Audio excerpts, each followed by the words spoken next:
لا إله إلا الله محمد رسول اللہ۔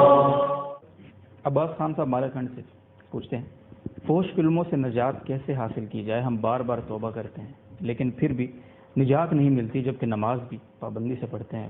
طریقہ کار بتا دیجیے، اس کا کیا حل ہے؟ اگر یہ صاحب جنہوں نے سوال پوچھا کنوارے ہیں تو ان پر لازم ہے کہ یہ نکاح کریں۔ اگر یہ نکاح میں تاخیر کرتے ہیں تو گناہ گار ہوں گے، کیونکہ اس پر پوری امت کا اتفاق ہے کہ اگر کسی شخص کو گناہ کا خطرہ ہو پھر بھی وہ نکاح نہیں کرتا تو وہ خود گناہ گار ہوتا ہے۔ ایسی صورت میں اگر والدین نکاح سے روکتے ہیں تو والدین کی نافرمانی فرض ہے، والدین کی اطاعت ایسی صورت میں جائز نہیں ہے۔ یہ میں اس لیے بتا رہا ہوں کہ آج کل یہ فتنہ بہت پھیل گیا ہے فحش فلموں کا، اور اس میں کنوارے بھی بہت بڑی تعداد میں، زیادہ تر کنوارے مبتلا ہوتے ہیں اس میں۔ تو یہ سوچنا چاہیے کہ اگر آپ نے ابھی نکاح نہیں کیا اور اس میں تاخیر کی تو بعض دفعہ یہ گناہ اتنی جڑ پکڑ لیتا ہے کہ یہ پھر نکاح کے بعد بھی نہیں چھوٹتا ہے، یہ نکاح کے بعد بھی پھر یہ کام برائیوں میں مبتلا ہوتی ہے، یہ لت پڑ جاتی ہے۔ تو لت پڑنے سے پہلے سچی توبہ کرے انسان اور نکاح میں کسی کی بھی نہ سنے۔ اس میں یہ بہت حساس مسئلہ ہے۔ دوسری بات یہ کہ اگر یعنی اس کے علاوہ جو اور کیا ہے، بعض شادی شدہ لوگ اس میں مبتلا ہیں، تو گناہ کا جو اصل طریقہ ہے نا، یعنی ایسے گناہ جو آپ کی جسم کو لت پڑ جاتی ہے، اس کا اصل تو یہ ہے کہ کسی باقاعدہ شیخ سے اصلاحی تعلق قائم کیا جائے، کسی بزرگ سے، اور ان کو اپنی پوری صورتحال ان کو بتائی جائے، کیونکہ کوئی بھی دوا جیسے میڈیکل سائنس میں ایسی نہیں جو ہر آدمی کے لیے ایک ہی دوا ہو۔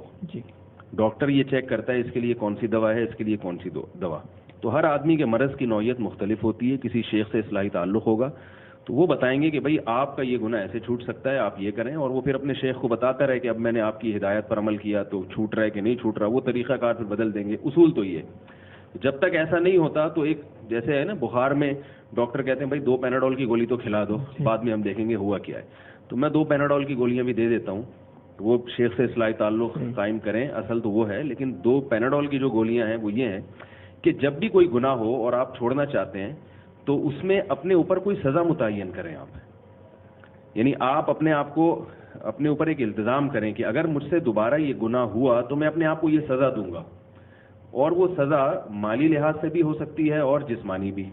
جسمانی سزا میں سب سے بہترین سزا ہے روزہ۔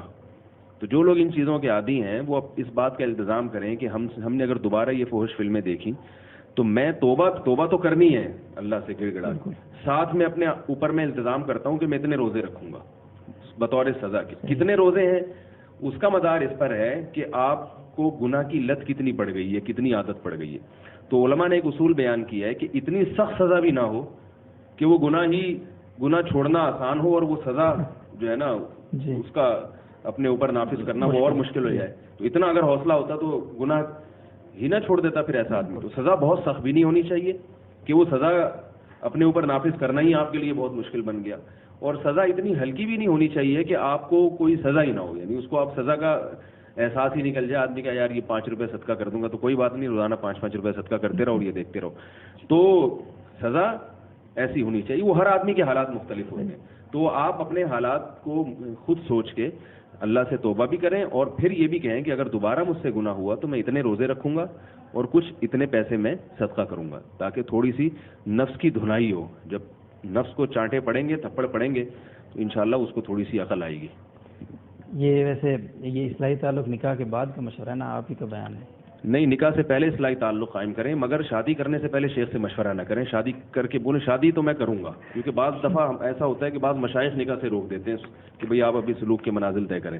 تو نکاح تو شریعت کا حکم ہے، وہ تو کسی شیخ سے نہیں پوچھنا آپ نے، وہ تو کرنا ہے۔ باقی یہ منازل طے کرنے کے لیے پھر شیخ صاحب انشاءاللہ آپ کو بتائیں گے۔ جی بہت شکریہ صاحب۔